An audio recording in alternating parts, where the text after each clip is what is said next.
Welcome back from the break.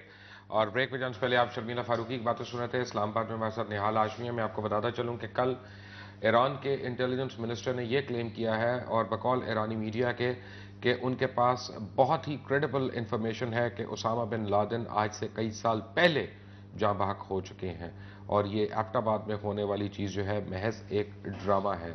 और ये मैं नहीं कह रहा, ईरान के इंटेलिजेंस मिनिस्टर हैदर मुस्लिही ने कहा है और उन्होंने कहा है कि हमारे पास बड़ी रिलायबल इंफॉर्मेशन है इस बारे में। और वाइट हाउस इस वक्त जो है वो एक जो रीजनल अवेकनिंग है उसको ओवरशैडो करने की कोशिश कर रहा है। लेकिन आपको मैं दिखाना चाहता हूं एक बड़ा छोटी सी चीज है, हिलरी क्लिंटन की बात जो ISI आर्मी के मुतालिक है। Watch now. We also have a history of kind of moving in and out of Pakistan. I mean, let's remember here, the people we are fighting today, we funded 20 years ago. And we did it because we were locked in this struggle with the Soviet Union. They invaded Afghanistan, and we did not want to see them control Central Asia. And we went to work. And it was President Reagan, in partnership with the Congress, led by Democrats, who said, you know what, sounds like a pretty good idea. Let's deal with the ISI and the Pakistani military, and let's go recruit these mujahideen. And let's get some to come from Saudi Arabia and other places, importing their Wahhabi brand of Islam so that we can go beat the Soviet Union. And guess what? They retreated. They lost billions of dollars, and it led to the collapse of the Soviet Union. So there's a very strong argument, which is, wasn't a bad investment to end the Soviet Union, but let's be careful what we sow because we will harvest. So we then left Pakistan. We said, okay, fine, you deal with the stingers that we've left all over your country. You deal with the mines that are along the border. And by the way, we don't want to have anything to do with you. In fact, we're sanctioning you.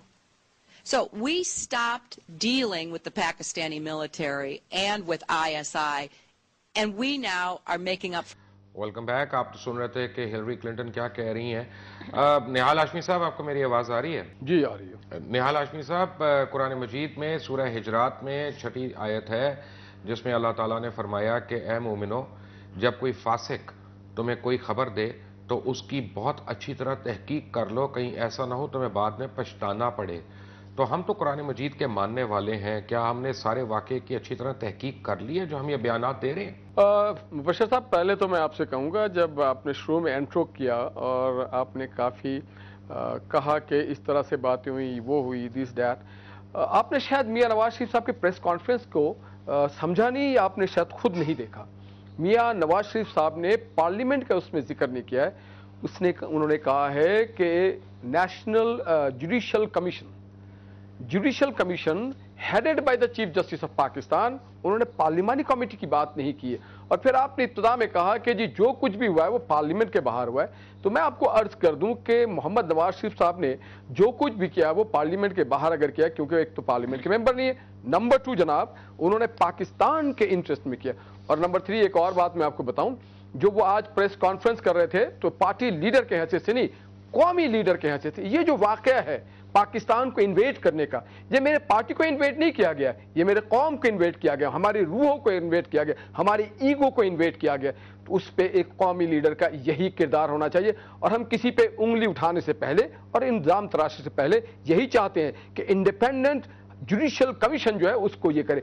और जो मोहतरमा बैठी हुई रात देर और दूसरी बातें कर रही थी, मुझे बड़ा अफसोस हो रहा है कि कौम एक ऐसे बुहरानी कैफियत में है और वो अपनी पार्टी, उनके समझ में नहीं आ रहा है कि जनाब ये कोई छोटी छोटी पेटी इश्यूज नहीं है।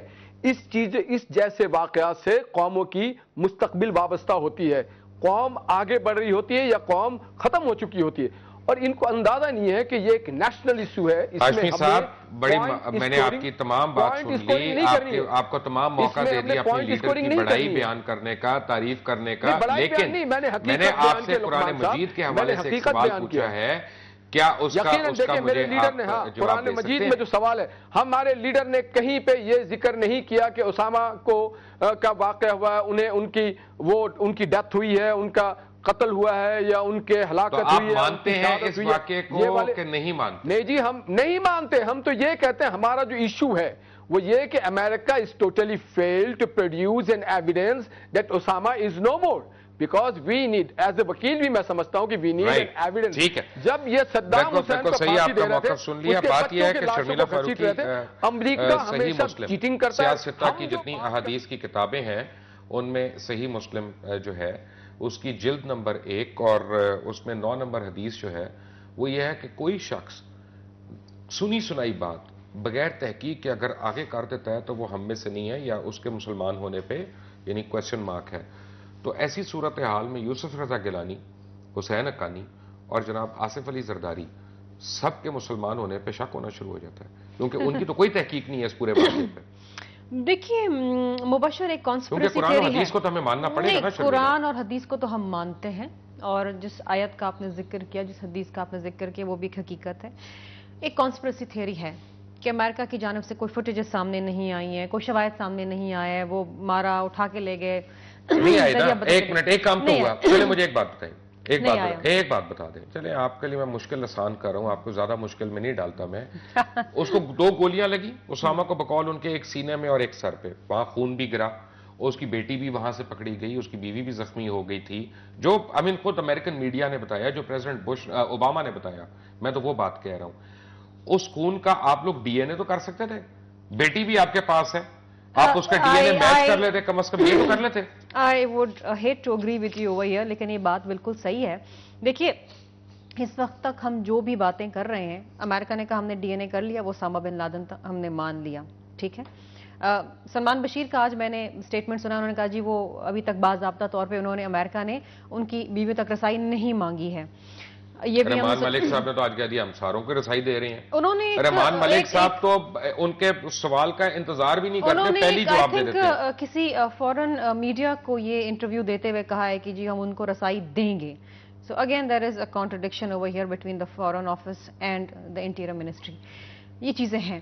देखिए बहुत सारी चीजें उस वक्त भी आपका, इंटीरियर मिनिस्ट्री भी आपकी, हुकूमत भी आप, हुक्मरान भी आप, हमारा क्या कसूर है? लेकिन नहीं, हमारा तो कसूर ये है कि हम आज तक इस बात पे भी खट्टे नहीं हो पाए हैं कि ओसामा की हलाकत हुई है कि नहीं आई। हम इस बात पे भी मान ली हुई है। हम आपकी हुकूमत ने तो मुबारकबादें दे दी हैं, हमारी हुकूमत तो उन बातों को मान रही है जो सामने रखी गई है। जाहिर बात है उनके सामने क्या रखा गया है। मुबशर, बात यह है कि अगर आप प्राइम मिनिस्टर प्रेसिडेंट की बात करते हैं तो उसमें आप army chief, DG ISI, chairman joint chief of staff को सबको इंक्लूड कर लें। मशावरत हुई है, बातें हुई हैं। एक मिनट, वो रिपोर्ट किसको करते हैं? वो प्राइम मिनिस्टर को करते हैं। तमाम इदारे प्राइम मिनिस्टर के ताबे हैं। आपके प्राइम मिनिस्टर के मुतालिक एक हॉलीवुड की एक्ट्रेस आई थी और वो कह के चली गई थी तेनू तो फिल्म ही होना चाहिए, यानी जिस तरह को बातें कर लेते हैं। कहा था एंजेलिना जोली ने, मैंने गिलानी साहब is a good looking prime minister. इसलिए नहीं कहा था गल्ला इतनी अच्छी लग रही है ना, तो फिल्म ही चाहिए, आ जाओ। नहीं, मेरा ख्याल है उनकी शक्ल भी अच्छी है। Welcome back to the after break, take a break.